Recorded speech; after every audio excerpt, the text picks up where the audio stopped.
Hi all. So I decided to do a series of videos as we make our way up the Appalachian Trail, and just to start here I'm going to go over the gear that I'm going to be carrying.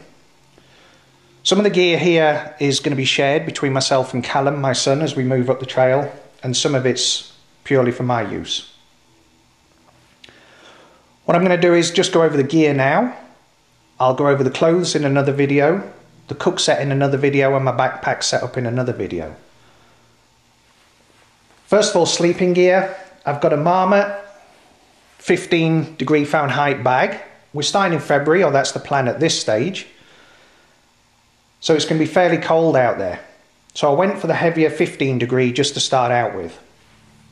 Originally I had a foam sleeping mat, but I've decided to go for this 2.5-inch air mattress. That just gives an extra installation off the frozen ground and hopefully help keep me warm. My sleeping bag liner, it's made of cotton. I stayed away for silk, which is a bit lighter, purely because of the smell. Silk, I find, tends to smell a bit more after a period of time, and since we're going to be going a week or so between showers, I preferred to go for the cotton. Also, it's a bit warmer, and I don't really like the feel of silk when you're confined inside a mummy bag as it is. As we move up the trail, obviously I can get rid of the heavier sleeping bag and go over to a lighter bag, or in the summer months, just the liner inside the tent. I have to have a pillow, so I got this Neo Air Thermarest blow-up pillow, and that fits inside the hood of either the sleeping bag and or the liner. They both come with hoods. For the cooking set, and as I said, I'll go into a more detailed video later, I have a GSI Soloist cook set, MSR Whisper Light stove. I like coffee in the morning, I like a warm breakfast as it's cold, and I especially like something warm before I go to bed at night if it's freezing weather. So I do intend to cook, if not all the way up the trail, certainly for the first couple of months when it's cold. I also elected to carry these smaller canisters. There's actually one that's carried inside the cook set, and then I'll carry a spare, so that when the one in the cook set runs out, I can replace it with a spare I'm carrying and then buy a new spare as we move up the trail. The Leatherman multi-knife and a repair kit. This is both air mattress, pillow repair kit, and also for the tent and the other gear. We're going to be filtering water on the way up. I know some people don't filter. I will be filtering. This is a Katadyn filter. It's the largest one that they make for backpacking, and the simple reason is that Callum and I are going to share this filter. We also got the Aqua Tablets just in case we don't have time to filter, or the filter's frozen, or for whatever reason, at least we can purify our water just by filtering with a bandana and then adding the tablets to it.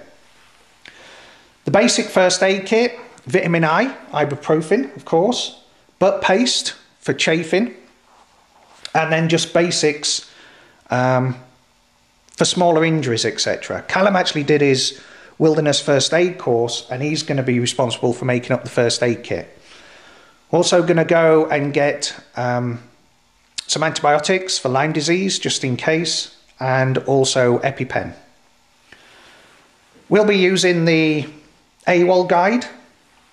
Of the guides, I prefer the AWOL guide, so I've just purchased the 2014 version. The wash kit, basically it's Dr. Bonner's soap, and I bought a large bottle of it and then broke it down into smaller 2-3 ounce bottles to carry and replenish as we go along in our mail drops. Hand sanitizer, toothbrush, toothpaste, something to floss the teeth with, and then underneath is a chamois towel. Obviously we don't expect to be showering a lot. It's going to be stream washes and that sort of thing. The chamois towel, it's got a grommet hook on it, so it'll sit outside the pack during nice days to dry off. And also can use it for wiping condensation inside the tent, etc. The food bag, and bear hanging kit, we're going to share that. Obviously it's just to keep the food inside. It's waterproof, but then at night we can hang it and actually keep it out of the way of critters and bears, etc. I have the Hero 3 GoPro, and as I said, we'll be videoing as we go along and hopefully uploading along the trail. I've got a black diamond headlamp, and the tent I'm using is an MSR Hubba Hubba. This is the 2-man version. Callum's got the 1-man, the Hubba. I decided to go for the Hubba Hubba. I know it's extra weight, but I like the space. I like the fact that I can get inside, lay out my sleep mat, and around me I can have my gear laid out, drying, etc. And I'm not confined within a 1-man tent. So I decided to carry the extra weight for the comfort. So that's the gear so far. There might be some additions as we go along. And join me for the next video, which will be about the clothing I'm going to carry.